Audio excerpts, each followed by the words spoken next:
एक ऐसी कहानी है जो मासूमियत, विश्वास और धोखे के बीच की महीन रेखा को उजागर करती है।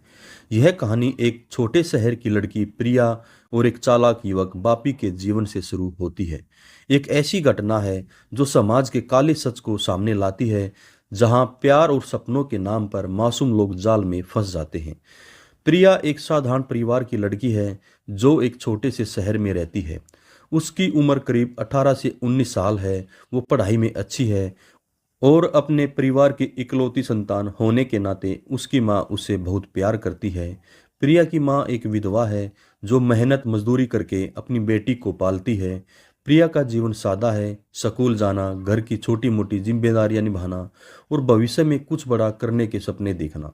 लेकिन उसकी मासूमियत और सपनों की चमक ही उसे इस कहानी का शिकार बनाती है। दूसरी तरफ बापी है, एक तेज तरार, चालाक और आकर्षक व्यक्तित्व वाला युवक। वह शहर का एक ऐसा लड़का है जो बाहर से बहुत चिकना और भरोसेमंद लगता है, लेकिन अंदर से उसका दिल काला है। बापी की जिंदगी का मकसद पैसा कमाना और मौज मस्ती करना है, चाहे इसके लिए उसे किसी की जिंदगी बर्बाद ही क्यों ना करनी पड़े। वह अपने दोस्तों के साथ मिलकर एक गैर कानूनी धंधे में शामिल है, जिसमें मासूम लड़कियों को बहला फुसलाकर बड़े शहरों में ले जाना और उनका शोषण करना शामिल है। प्रिया और बापी की मुलाकात एक संयोग से होती है। एक दिन प्रिया अपने स्कूल से लौट रही होती है, तभी रास्ते में उसकी किताबें गिर जाती हैं। बापी, जो पास ही अपने दोस्तों के साथ खड़ा है, मौके का फायदा उठाता है। वह दौड़कर प्रिया की मदद करता है, उसकी किताबें उठाता है और बड़े ही नरम लहजे में उससे बात शुरू कर देता है। प्रिया, जो पहले कभी किसी लड़के से इतने करीब से नहीं मिली, बापी की इस अदा से प्रभावित हो जाती है। बापी उसे अपना नाम बताता है और कहता है वह मुंबई से आया है, जहां वह एक बड़ी कंपनी में काम करता है। यह झूठ प्रिया के लिए एक सपने जैसा लगता है। अगले कुछ दिनों तक बापी प्रिया को रास्ते में मिलने का बहाना बनाता है। कभी वह उसे फूल देता है, कभी छोटी मोटी चीजें गिफ्ट करता है। प्रिया, जो अब तक एक साधारण जिंदगी जी रही थी, बापी की इन हरकतों को प्यार समझने लगती है। बापी उसे कहता है, प्रिया, तुम बहुत खास हो। तुम जैसी लड़की को इस छोटे से शहर में नहीं रहना चाहिए। मेरे साथ मुंबई चलो, मैं तुम्हें वो जिंदगी दूंगा जिसकी तुम हकदार हो। प्रिया के मन में मुंबई के सपने जागने लगते हैं। बॉलीवुड की बड़ी इमारतें और एक शानदार जिंदगी उसके सपनों में आने लगती है। बापी प्रिया को अपने जाल में फंसाने के लिए जल्दी ही अगला कदम उठाता है। वह उसे एक रात घर से भागने के लिए कहता है। प्रिया पहले तो हिचकिचाती है, लेकिन बापी के बार बार समझाने और प्यार भरे वादों से वह मान जाती है। एक रात जब उसकी माँ सो रही थी, प्रिया चुपचाप घर से निकलती है।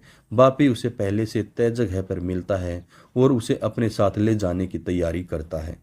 लेकिन किस्मत को कुछ और मंजूर था। प्रिया की माँ को उसकी गैर मौजूदगी का एहसास हो जाता है। वह तुरंत पड़ोसियों की मदद लेती है और प्रिया को ढूंढने निकल पड़ती है। गांव के कुछ लोग बापी और प्रिया को स्टेशन की ओर जाते हुए देख लेते हैं। माँ और कुछ लोग वहां पहुंचते हैं और बापी को प्रिया के साथ पकड़ लेते हैं। गुस्से में माँ बापी को धमकाती है और प्रिया को घर वापस ले आती है। बापी इस बार नाकाम हो जाता है, लेकिन वह हार मानने वाला नहीं था।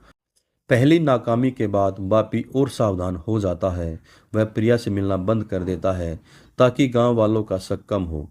लेकिन चुपके से वह प्रिया को चिट्ठियां भेजता है, जिसमें वह लिखता है वह उससे बहुत प्यार करता है और उसकी माँ उनकी खुशी के बीच में आ रही है।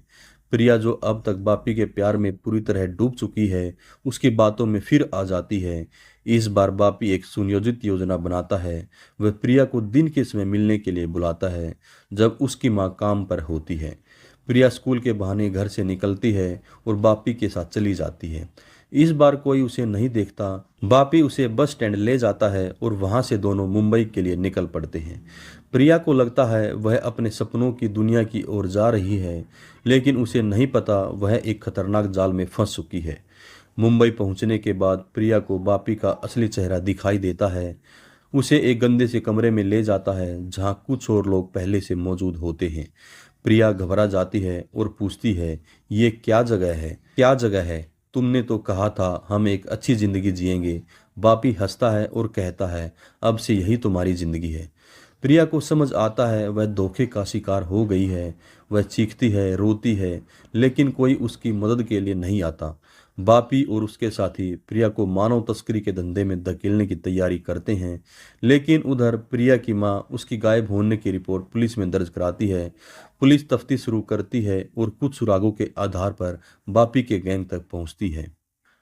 पुलिस प्रिया को बचा लेती है और बापी को उसके साथियों के साथ जेल में डाल देती है। प्रिया घर लौट आती है। वह टूट चुकी है, लेकिन उसकी मां उसे गले लगाकर सांत्वना देती है। दोस्तों, सपनों के पीछे भागते वक्त सावधानी बरतनी जरूरी है, वरना जंजाल में फंसने का खतरा हमेशा बना रहता है।